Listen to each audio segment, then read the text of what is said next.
Stephen Ward joins me on this episode to give us a massive update around VyFinance. If you haven't heard of it before, please make sure you watch the playlist there where you can view and get a better understanding of what VyFinance is. I've gone through multiple different interviews with him to break down the platform to get a better understanding overall. So please make sure you check that out if you haven't heard of VyFinance yet. Stephen, in this interview, will be talking all about the various updates that they've been doing in regards to building out the platform, which is very, very important.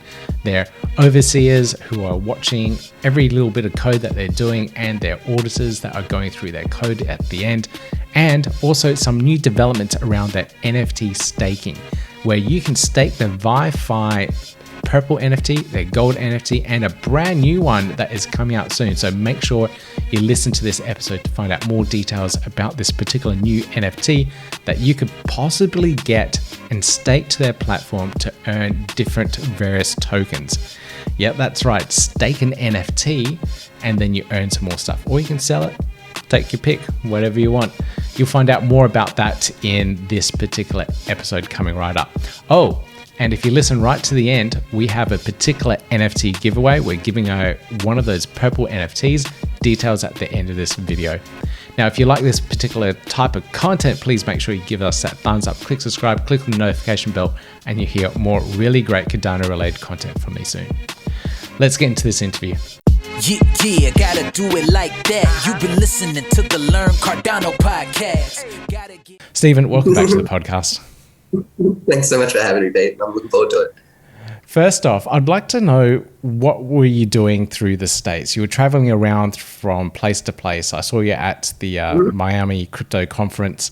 What was that experience like? What were you doing there? And what else were you doing in the United States traveling around the place? Yeah, absolutely. So let's start with the experience of the Miami Crypto Conference. I think that's a good place to start because that's where my experience started as well. It was absolutely fantastic, just as a wide in a broad sense.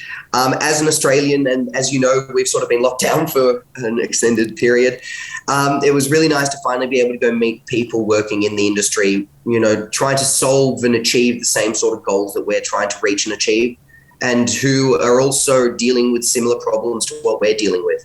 And it was nice to be in an environment where, you know, I could really openly discuss that to a fairly high degree with everyone that was around me, which is something that as an Australian in lockdown for the last 2 years, I'm not used to. So that was absolutely fantastic. And shout out to all the people that I met. Thank you so much for making it such a wonderful experience. I also had the fortune of getting to speak while I was there, which was fantastic. My talks were looking at the intersection between AI and blockchain and sort of developments that are going to be coming up in that area, and then how we're specifically applying that to investments and how we're applying that to management. We had really good responses from everyone that was there. Everyone was incredibly interested, asking questions, highly engaged. I mean, people go to those conferences to learn, from what I can gather.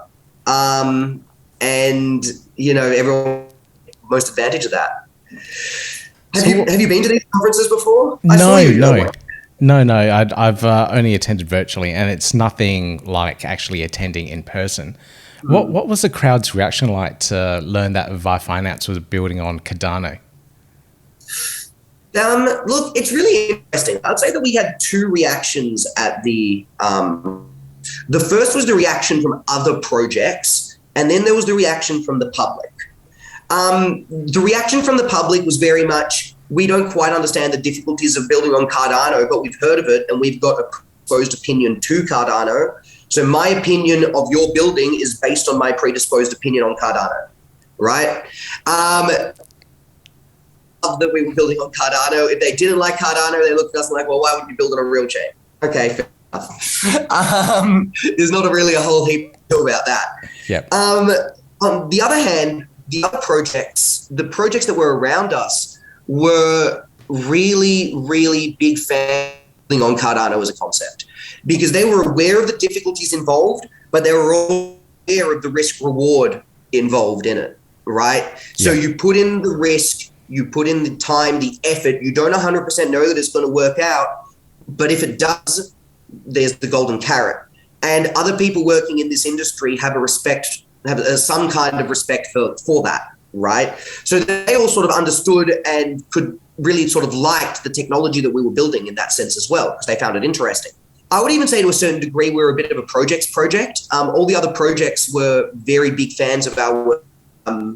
And, you know, I spent a lot of time talking with other projects, and they were all really impressed with what we were doing. Whereas the public hadn't necessarily heard of it much, because we're in a small subset community within Cardano, which is a smaller group within the crypto environment. It's a really interesting perspective they're having. So it's at least they realize the difficulties that a lot of developers are having in the Cardano ecosystem to actually get to the point of a working DeFi product. It's respect to them that they understand that. Yes, and they also appreciate, you know, at the end of the day, these projects tech, right? Particularly the legitimate projects, which you mostly found at Miami Crypto Experience. So Cardano is tech heavy, and the engineers and the people that are building the other projects are at very least interested in the tech side of what's going on. That's the industry that we're in. Yeah. Well, it's the tech that brought me into Cardano, or the interesting things that we can build on it. So it gets me excited every day. So I'm not surprised they have a similar experience. So where is VyFi at the moment? I saw a couple of tweets the other day, one in particular with the vault locking of the NFTs. What's the value locked, as everyone seems to like to quote? It is 1,050,000 US locked. Ooh. Not bad at all. Not bad at all. And just so you're aware how we get that calculation, we use that calculation based on the average price of the last 5 sales of the NFT to draw the NFT value, and then we multiply it by the amount of NFTs that are stored in those vaults. Since we've actually launched these NFTs, let's just do a really brief breakdown on our NFT market, as I don't know if some people here have actually know a little bit of the ins and outs. But we've had 700 NFTs sold in total on the markets. We currently have a floor price of 712 ADA with a total volume of 351,000 ADA traded on the NFTs. So, they went a lot better than I expected. Well, considering they were a gifted NFT to all of the ICO participants and were given for free, and then suddenly now they're worth 712 ADA each. Was that right? Yeah, that's right. Okay. I feel so sorry for the people that sold immediately as soon as they got them. So do I. And at the same time, though, kind of a little bit of what I like about what we did is that even the people that sold immediately when they got them, I imagine most of those people would have been people that bought in for 25 ADA. So even if you did sell it immediately for 100 ADA back in the early days, you've still 4x'd your money. Yeah. I imagine you're a little disappointed, but you've still 4x'd your money. And the other person who bought it in advance now feels diligent for having put down that risk. So it's done two things. It's both rewarded the small investor as the larger investor feel intelligent for having invested in us. So it's like a double win. Oh, and for people that don't know or understand the process, essentially you can now use these NFTs that you minted for as a loyalty reward for everyone that participated in the ICO. You can now stake these NFTs, not just the VyFi tokens, but the actual NFT itself into these vaults and earn extra tokens, whether it's VyFi tokens, Cardax, which you're offering now as well, and also Flick tokens. Yes, and I would also like to announce that we are launching a min swap pool in the next week. Min swap vault, in the next week. And we're also launching, because our VyFi vault finishes in 3 days, but in 2 weeks' time, on the 14th of January, we are launching a new VyFi vault. So that will all be represented on the site fairly soon. That is really cool. That's really cool. So is that the 90-day staking will end soon? No, the 30-day staking one, you'll no longer be able to deposit to it starting from the 1st of January. Gotcha. And we're launching the new VyFi vault. We still haven't 100% decided how many days it's going to be yet. So I'm not going to give exact details because I can't. But that's going to be launched on the 14th of January. Okay. Very, very cool. I'll keep an eye out for that and and put the tweets out and update everyone in regards to what's going on with those vaults. It's a very cool mechanism. I've seen more and more people jump on board with that as well and buy up these NFTs at the floor price of 700 ADA each. So it's very cool. Yes, it's a very liquid market. It's still a liquid market at that price. Yes, absolutely. Will you be continuing this process of releasing more and more tokens in the future? Yeah. I'll kind of describe to you how I envision the process at the moment. Let's just say none of this is set in stone yet. We're still working on plans. We're still designing it out. And we're still working on the economic models to make sure that it's financially viable, because that is something that's really important in business. You can't just have a money sink. But the way that I envision it working is very similar to a Kickstarter project, wherein to access a high value community and to access a high value member base, projects would be able to launch a limited supply of their token to people who are holding our NFTs. We've already had a few businesses that are interested in doing similar to this. And in so doing, we kind of use it like a launchpad, really, where holders of the NFT get an extra access to the launchpad, right? One of the big complaints that we've had from the community, and it's a pretty fair complaint, is that the actual buy-in to access an NFT is very high. So we want to workshop solutions around being able to get more people involved in a way that isn't just us grabbing money from the community, because that's really important to me, right? It began as a free endeavor for the community, and I wanted to keep it in that stead. That's a very hard balance you got there. Like, if you were to mint more of those NFTs, anyone that bought at the high price, we can't mint more of those NFTs. Yeah. No, we can't mint more of those NFTs. That can't be done. We envision it through another NFT, for example, a white colored NFT. Now, we would have some kind of distributed mechanism for that white colored NFT, as well as an avenue in which people could purchase it for a very low price, right? So that we're able to, because if we're doing this to give out a whole load of free tokens, there's a cost involved in that, right? Yeah. Essentially, it's not to be rude. So it costs money to send tokens. Yeah, and not only does it cost money to send tokens, but also to gather tokens, to spend the time to do the meeting, all of it. You understand what business is. Now we get, so we want to be able to reward those in our committed certain actions, right? And at the same time, we want to make sure that it's economically viable to do so. There's a lot of balancing to do here. But that being said, we do have 2 vaults coming out, and we are definitely going to be looking at having another NFT out in the next 2 months, which are going to hopefully have a lower price point to allow more access to that launchpad process that we're building. Absolutely love the idea. That's how I felt the entire NFT staking was. It felt like a launchpad thing, but you had to stake and be a part of the community at the same time, which means a lot more than just an IDO style launchpad. Yes, exactly, and that's it. It's accidentally turned into, and I can't really say it was on purpose. It really was accidentally. It's accidentally turned into what I think is a bit of a new concept for a launchpad. So that. Give it a go. Like, I don't know where it's necessarily going to end up. I don't think anyone does. That's part of doing crypto. But we've certainly, I guess you'd say, little advantages to the time required to develop in Cardano is that we get given the time to be able to do this, right? And let's go explore that. Sounds like fun. So it does. And one last thing I want to add to that.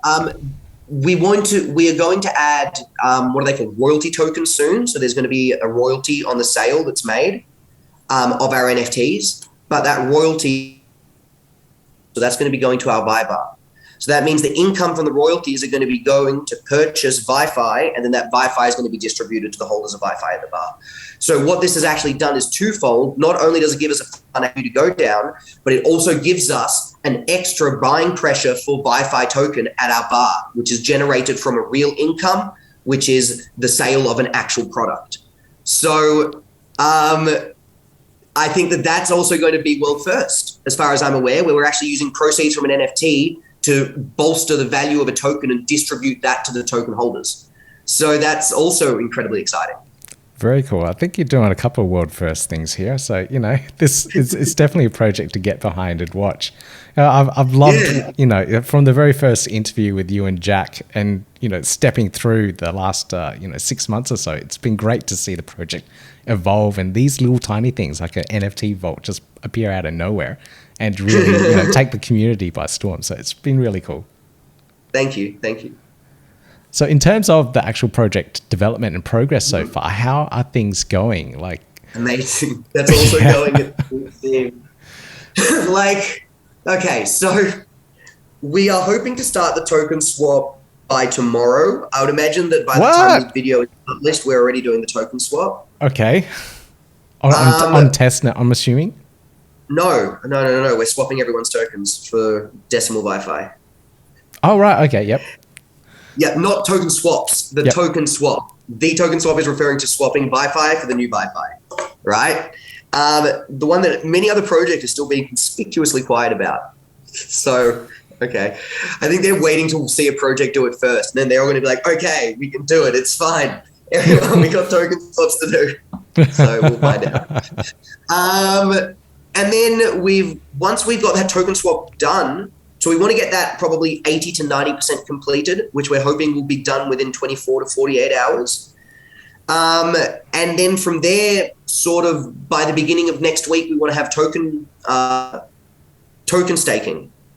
And that's going to be multi-currency token staking as well. So that's deposit VyFi, earn VyFi, deposit ADA, earn VyFi, deposit VyFi, earn Cardax, deposit VyFi, earn Min, deposit VyFi, earn Kick, deposit VyFi, earn ADAX, deposit VyFi, earn ADA. That's what we have so far. Right. Okay. So basically whatever currency you have, you can stake it at one of your pools and you can... No. You stake VyFi at the pool to earn those other currencies that I listed. Right. Okay. This is all new as well. No one else is doing this. Yeah. No one else is doing this. Yeah. So that's going to be hitting in the next sort of week and a half. Look, I really want it to happen in 3 days, right? This is what I want to say. I really want it to happen in 3 days because we've pretty much got the capacity to do it, but we have to test it all. We have to make sure it all works. And last time we started testing things, we had a few hiccups. So I'm going to stick to what I said in my last video with Cardano Paul and say this is all going to be working by the second week of January. We're probably going to bomb drop these on you over the next 3 weeks because we don't really know when it's working until it's working. Okay. Just keep an eye on the updates and then we'll see what happens. Great. Yeah, just keep an eye on the updates and then we'll see what happens. But essentially what we're really aiming for is we're aiming to get that, we're going to have that utility in our token where you can deposit our token, stake that to earn other currencies, right? Once we've got that utility in our token that you can deposit it to earn other currencies, then we're going to be in a position where our token, when we launch on an exchange, the exchange is no longer just a slow downwards trajectory, right? The exchange to sell our token out.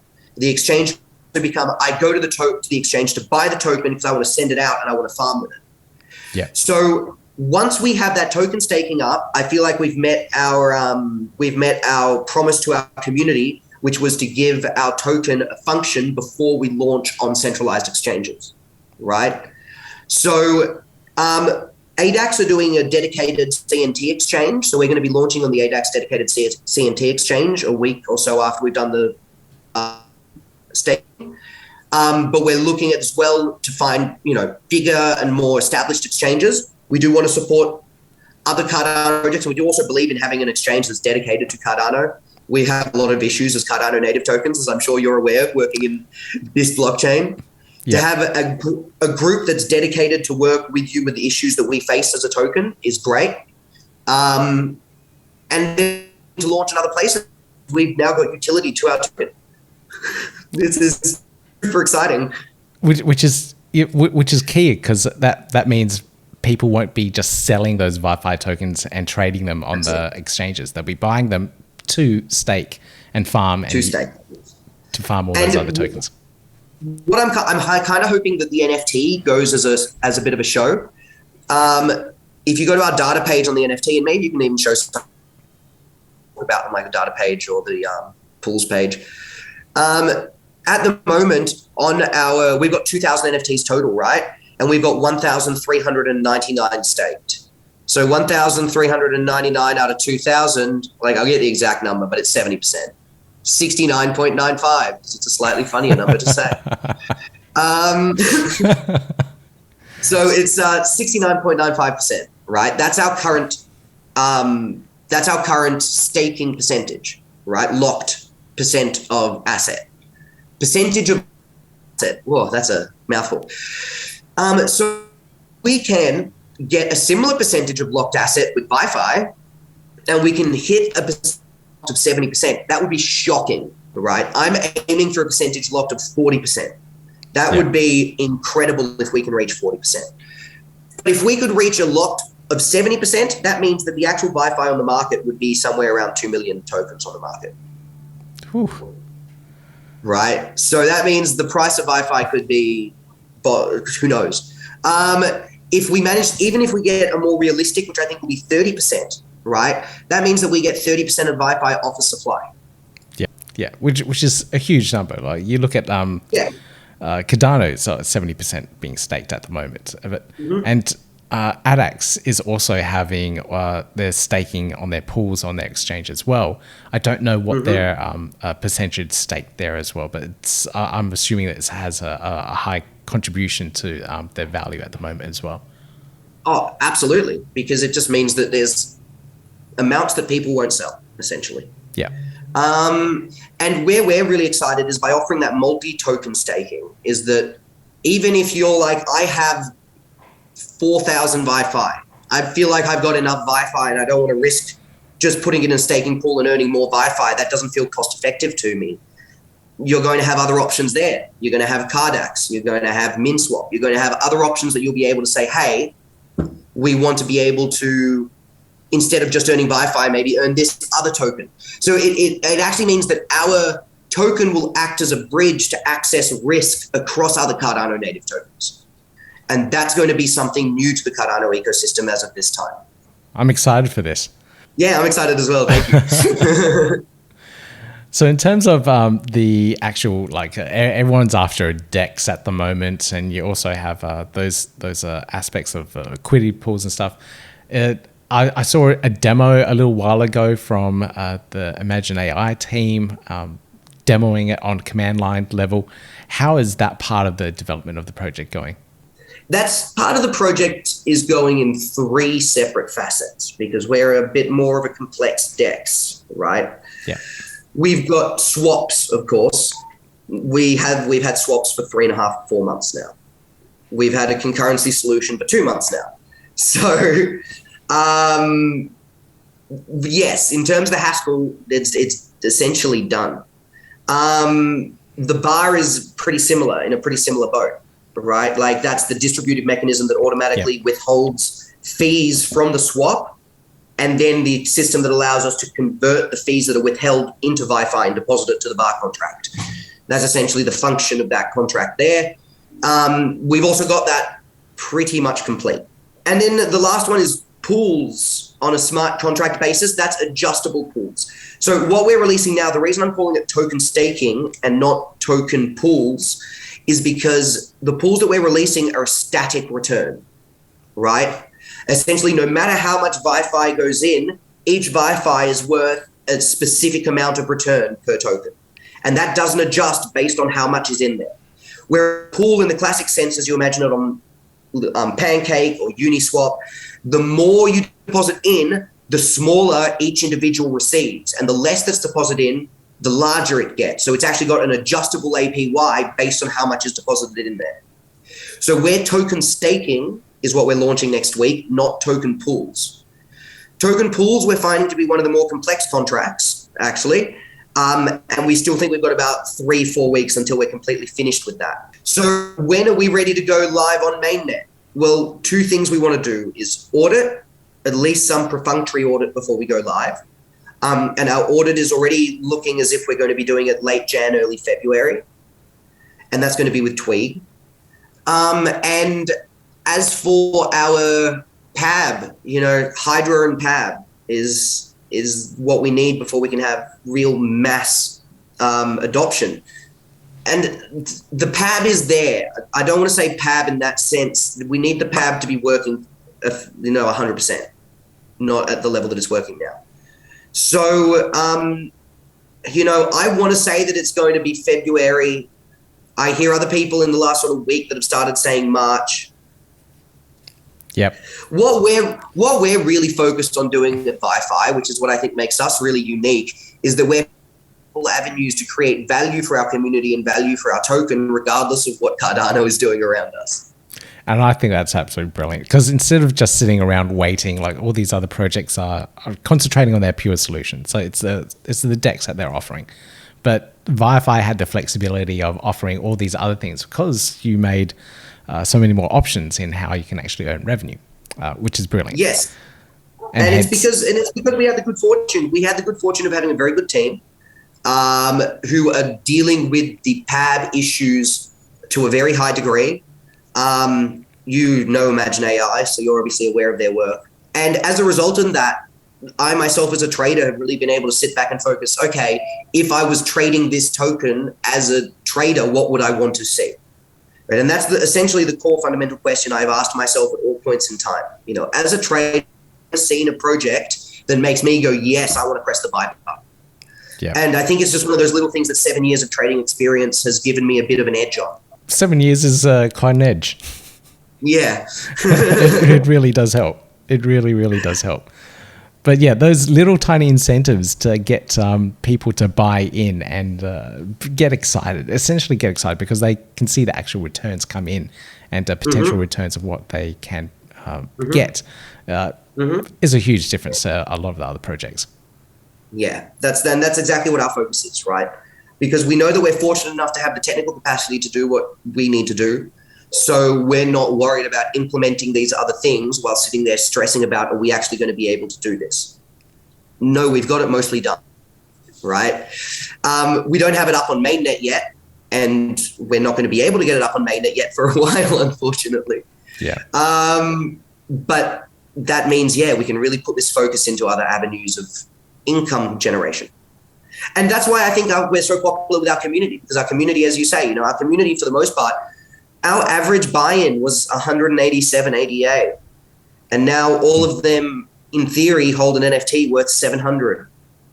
Yeah. That's, that means the average person who bought in has already tripled their money. Yeah. We could almost say job done, close shop. Everyone's tripled their money next year, right? Of course, we're not going to. Yeah. But in that sense, it's easier to get behind something when you see achievement, when you see things getting done, basically. VyFi is one project where I'm not answering the questions when. When this, when that, because there's always something of extra value coming along the way, an extra little surprise that you pull out of your other pocket, and it's like, what, really? This is great. So we're just coming along for the journey. This is a little bit personal, but I used to be a professional magician. Really? It's not even a joke. That's not even a joke. That's actually straight up. I used to be a magician for like 6-7 years, even more. Really? Maybe 8. Yeah, legit. So if you grew your beard just a little bit more pointy, then you got it. It's actually so funny. I came back from America, and in America I went to the pharmacy, just Walgreens, and you could just buy these beautiful bicycle decks that in Australia they cost like $30 a deck, and in America it's like $4 US at the Walgreens. So I was literally just going into every pharmacy I passed and just like getting handfuls of all the packets of cards. And in my room now, I've got like 4 stacks like this high of cards that I brought back with me from America. Just because they're high quality cards to do. Yeah, the bicycle decks are the best cards. They're the best cards, and they also have the best designs. I'm trying to look around me. Yes, I do have a deck in my immediate vicinity. It's not a good one. No, unfortunately, I don't have a good deck in my immediate vicinity. But I think that's part of why I really like doing things in this surprise manner. Yeah. And as you say, like little tricks that you pull out of your pocket. Yeah. It's because I really enjoy sleight of hand, and I really enjoy seeing people's reaction when we do something that they're not surprised, that they're not expecting, and they don't know what's coming. And when you do that left of field, that to me just brings me the most joy. That's why I understand why Charles Hoskins does it all the time. Charles Hoskins will be like, oh yeah, stuff and things. And by the way, it's done. Look at that. And everyone's just like, whoa, So, you what serious? just happened? It is a form of entertainment. You know, you're the second magician now that I've interviewed on this podcast. Really? Yeah. Who's the first? Yeah. It was just here. Actually, I did have a nice deck of cards in my vicinity. So here's an example of one of the decks that I bought. This is the Bicycle Stargazers. Yep. And they're an absolutely beautiful deck of cards, but an idea of where they're a bit different. For example, have a look at the Jack. Hey, it's all inverted. Yeah, it's all inverted, which is really cool. And then you can do cool stuff like, just a second, you can take the Jack and then we go 1, 2, and then on the third, the camera's a bit in the way because it's not quite the angle for the camera. You surprised me. If we can do it from here. Nice. Nice sleight of hand. I did not get that at all. I don't know how you did it. I love cards. I've been doing them for years now. I traveled through Southeast Asia with them. Doing all the tricks for people, or shows, or do it. Not just myself. I would basically just go to a hostel, start doing magic tricks at the bar, and then the hostel would be like, "Want free food and accommodation? Stay tuned, do some tricks here." And I was like, "No worries." And I noticed it early on, and then I ended up at this town called Pi, where they had a hostel called Pi Circus, which had all these sort of circus. Its gimmick was that you had circus acts. And you could stay there and they'll teach you how to do circus things like hula hooping or tightrope walking and all those sort of stuff. So I got there and they didn't have a cardistry guide. So I ended up staying there for like 2 months teaching some cardistry. Do you mean Pi in northern Thailand? That's it. I spent 2 weeks there. Complete opposite to what you were doing. I was at a Muay Thai camp. So slightly different. Other end of the spectrum. No, you go there to have fun. Yeah. No, it was a lot of fun. Like a lot of training, a lot of eating. It's just the most chilled place I've ever been. So chilled, and it was definitely the most terrifying bus ride I've ever had in my life as well. Yeah, that was fun. Oh my god! And those bus drivers take trucks on turns on the side of a mountain on the opposite lane, and you're just like, "What are you doing?" Yeah, you just don't have that here or anywhere else in the world. Anywhere else. It's crazy. No. All right, we're completely off topic here. Yeah. Jamie Zamit is the other person I interviewed, episode 4. He was talking about regulations. He's from Gibraltar and he's an entertainer there. So he's a magician there. That's amazing. Yeah, he's a magician there. You've got to hook us up. I'd love to have a chat. All right, we'll do. You don't meet many magicians. We're a rare breed. Yeah. He, I think he's with the COVID restrictions easing, so he might be starting to tour and do little shows and stuff. So, yeah, you're pretty close. Awesome. You just a little hop over the Mediterranean. So, it's only like an hour flight or something. All right, where were we? Okay, so you mentioned that you were doing your audit. What was the company audit, and when is that audit going to happen? We're looking to start it. Look, we're in a line. Right. As far as I'm aware, we're third in line now. Very first, unfortunately. An audit generally takes anywhere between 2 to 4 weeks. Right. And there's 2 that have to be completed before us. Half of the first one is done. So let's say maximum should be 6 weeks. And just in case, I always like to add a bit extra. Let's go 8 weeks. Yep. At least 2 months. Minimum would be like 4 weeks, but we have to set stuff up. So let's say, 5 weeks, 5 to 8 weeks. Okay. Let's take that worst case scenario, 8 weeks. So from now, that's probably late Feb. That kind of lines up with the hard fork combinator event releasing stuff on the Cardano blockchain, maybe in March. So probably March, realistically, we could probably have, be more realistic. It's all right. I'll let you think about it. But we've got that happening. And so, yes, March is when we're expecting that to sort of take place. And we're hoping to be able to, I'm still going to use the term hoping to be able to. I'm still going to use terms such as if everything goes to plan, because unfortunately I just can't give you the date. That's totally cool. We all understand. It all depends on so many certain other aspects that fall into place. Yes, exactly. And it's all about, and exactly as I said earlier, you know, we're trying to do as much as we can with the control that we have. Yeah. So my other question I had was, the auditors, are they Haskell experts? Yes. Right. Gotcha. Yeah. Okay. In fact, one of our auditors, they were part of the engineers that designed Plutus in the first place. Right. Okay. So are our overseers. By the way. Our overseers are well-typed. Right. Brilliant. Yep. Yeah, the head of well-typed was one of the original engineers who designed Plutus too. So yeah, we're working with a lot of high-end engineers, right? Both from an internal perspective with our team of 9 engineers through Imagine AI, as well as our team of overseers, well-typed, and upcoming auditors, Tweeg, where I would say we're in one of the best positions of Cardax out there. You know, we've got top engineers that have been doing this forever. Absolutely brilliant. Yeah, I didn't realize that you guys were in collaboration with well-typed as well. So it's good to hear that too. Yeah. So, and that's when we realized, you know, it's always better to have a second opinion, particularly while we're building. So we know the auditors are going to come in at the end and they're going to sort of run through everything. But even the steps in between while we're going, it's nice to have someone with design, you know, fundamental design experience of Plutus, just to be looking over our shoulders to be testing our code as we go along. That's essentially what we're doing. Yeah. Absolutely brilliant. Yeah, it's just general development, test as go, as opposed to testing right at the end and fixing everything. So I'm assuming you're running in like small sprints and whatnot to get everything done. You actually absolutely nailed it. We got all the sprints set up. We got sprints divided into 1 week, 1 month, and 3 months. Cool. Good to hear. Across 3 teams. We got the bar team, the pool team, the swaps team. So I know you have a big team of engineers, 9 at the moment, working through everything. Do you have project managers now that have come on board to keep everything aligned? What's the management process of all of it? There is the fundament. There's sort of 2 project managers, I'd say, fundamentally speaking.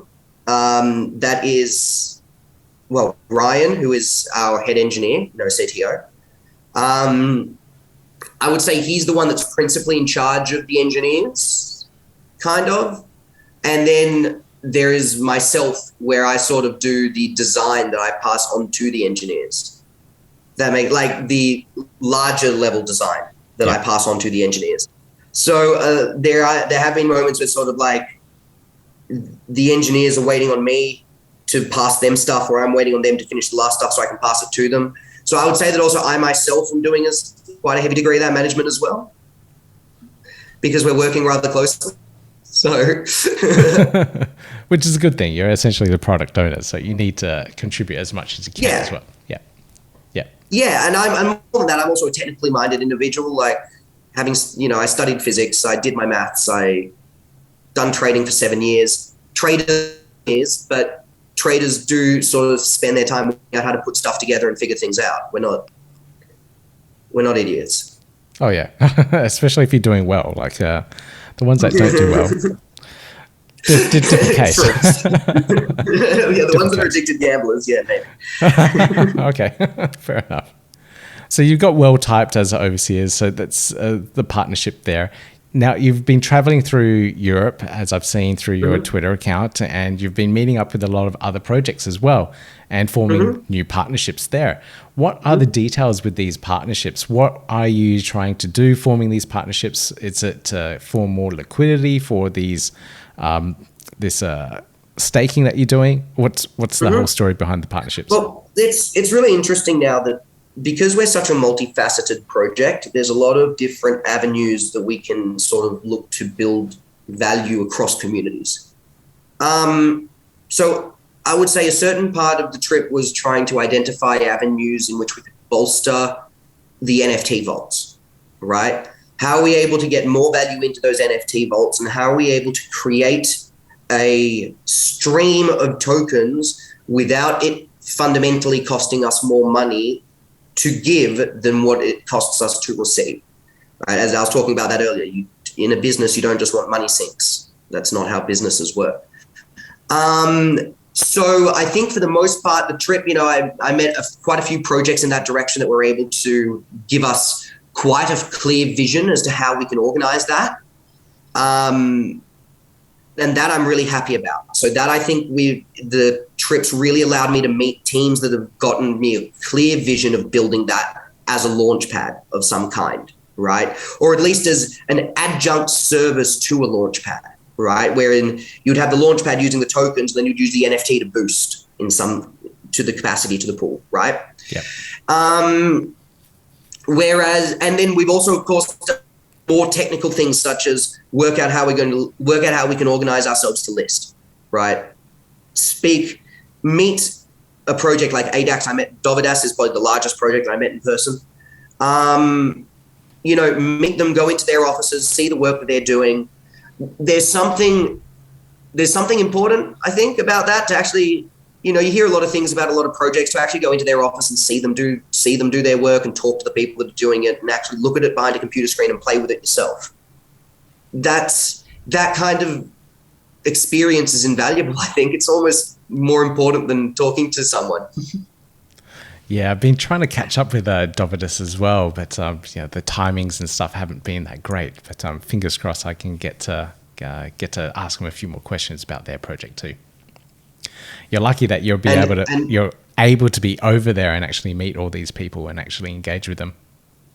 That's exactly it, and that's why I moved myself to my apartment in Italy, right? Because from Australia, I wasn't globally mobile, whereas in my apartment in Italy, I am globally. My table, sorry.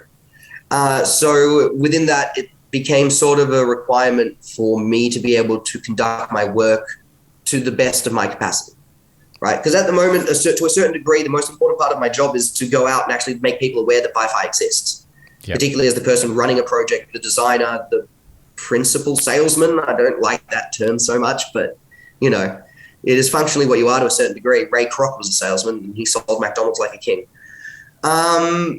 So next year I'm going to be going to quite a few more conferences. I expect to be at, assuming Omicron, let's see how it all goes. Everything's still up a bit in the air, of course.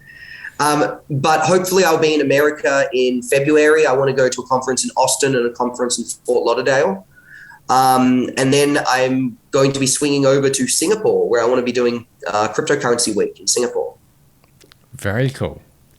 Got to catch up on this timeline of your schedule so I can hopefully, I'd love to get to Singapore. It's the quickest trip over here from Australia. Super quick. You're there in like 2.5 hours. From Brisbane, what, 3? I think it's a little bit more, but it might be close to 7-8 hours. But 2, 3, whatever. From Melbourne. How can it be 7 hours from Brisbane? That doesn't make any sense. I don't know. I'm pretty sure it is. Melbourne's. You always forget how big Australia is. Yeah. It's a big country. So big, and it's actually so funny. I was flying back from New York to come back to Italy, and we were with a group of. I was with Jack, and we're at a place called the Cryptocurrency Center. Don't hold me to that name. It might be slightly different. So they looked at me, they're like, so how long is your flight tomorrow to get back to Italy? And I'm like, it's only, 7.5, 8 hours, nice and easy. And then the Americans look at me like, what? Only 8 hours? If it's more than 4 hours, I want to die. And I'm like, man, if it's less than 12, I'm happy.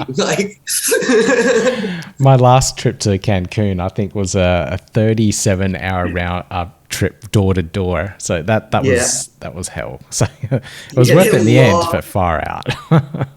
Yeah, they're long, but you kind of just get used to it being an an accepted part of existence. You do. And that's why not many people come here either. It's the trip's just far away. Yeah, it's far away. I can confirm it's very far away. Look, overall, I guess we're kind of yakking a bit. It's good fun, but I just want to say, everything is going full steam ahead. As you've noticed from this conversation, we've got a lot happening between doing our token swap, launching our token staking, growing our NFT, getting more projects on board for farming, being able to launch those swaps and getting ourselves fully ready for that launch, doing more marketing so that we're able to get our name more and more out there, going around the world so that I can go to conferences, we can meet more people in person and spread the word of VyFi, let them know what we're doing. Because there's no better way to show someone what you're doing than to be there and show it to them. And that's one of the other things I found when talking to the public. You know, when you sit there and you show it to them, you get that really visceral reaction of, oh, wow, now I can really see what you're doing with an NFT and I can see why that's so cool. Yeah. And I can see why there's value there, right? Versus you have a picture of an ape and people look at it online and they're like, why would I have a picture of an ape? That doesn't make much sense to me. But when they're there in front of you, you can really show them that value. I'm just glad I've got a team of almost 20 people behind me to help me get this all done. It's so much. There is a lot of work there. And, you know, these updates are fantastic. You know, Stephen, it's good to catch up, learn, and find out exactly what you're up to, traveling the world, promoting VyFi, and in turn also promoting Cardano and everything else around it. So it's absolutely brilliant to hear. And thank you so much. And congratulations on the progress so far and everything that you've given back to the community, the VyFi community in particular. And I'm looking forward to seeing what else you come up with. What other tricks do you have up your sleeve? Yeah, I'm really excited as well. And you know what? I don't even know what they are yet necessarily. So let's find out. Awesome. Thank you, Stephen. Thank you so much for watching and listening to the end of this particular episode. I have an extra little bonus that Stephen has kindly donated to all of the audience of the Learn Cardano podcast. He's giving away a purple VyFi NFT, one of those NFTs where you can stake to one of their NFT stake pools and to earn different various tokens from it. Or you could sell it for the floor price of 700 ADA at the moment, or 712 ADA. Take your pick, sell it now or stake and earn some more tokens and rewards. It's up to you. You can find all the details on my Twitter account at AstroBoySoup. There you'll be able to find the pinned tweet for this particular giveaway and you can participate in it, see how you go. Fingers crossed, good luck. You'll know what to do when you see the tweet. Now, if you enjoyed this content, please make sure you give us that thumbs up, click subscribe, click on the notification bell, and you hear more really cool Cardano related content from me soon. Yeah, gotta do it like that. You've been listening to the Learn Cardano podcast. Gotta get it hype. Crypto is what we like, but this is not investment or financial advice. Gotta do your research, cause it's risky. We know it is. This show is educational and it's informative. Crypto's the future, really, it ain't no debate.